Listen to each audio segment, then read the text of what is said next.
When my husband was young, preteen, teenage, probably even young 20s, he was a skateboarder. He skateboarded for fun, not pro or anything like that.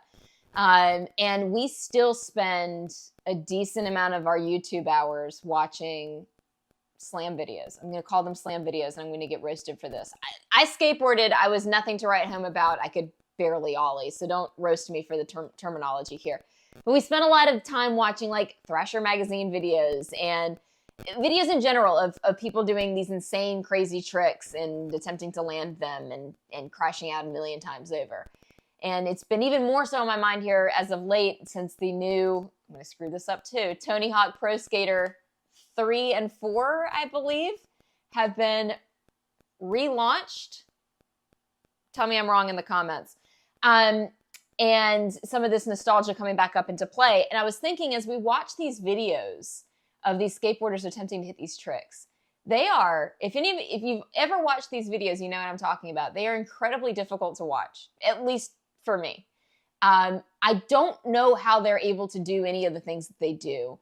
But beyond that, they're doing it and smashing into the pavement over and over and over and over again.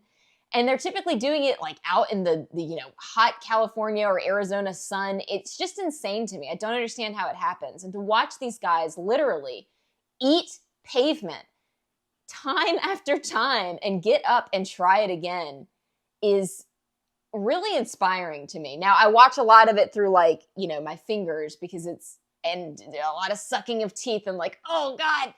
But I find it incredibly inspiring. And it also is really interesting to me that a piece of the culture is to keep the slams in the video.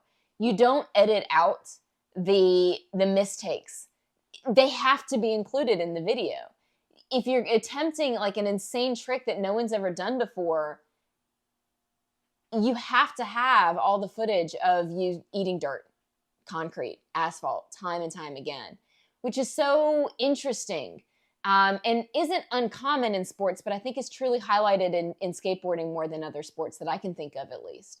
And it makes me think about how do we as a society, especially with social media and all the rest, we edit out all of that junk, right? We don't share the eating of dirt, the eating of crow, the having to like pick yourself up by the bootstraps the 5th time over.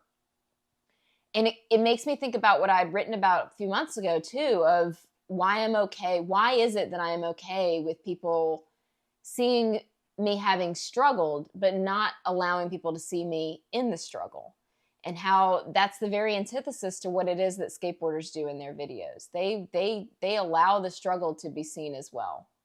I think there's something to that. And I think it's worth examining what would it look like if we as business owners revealed a little bit more of our own slam reel to the public? Would people understand the struggle that we've been through a little bit more? Would they better appreciate the team structure that we have to offer? Would they just kind of, give us a pat on the back when we need it to acknowledge, hey man, that was hard.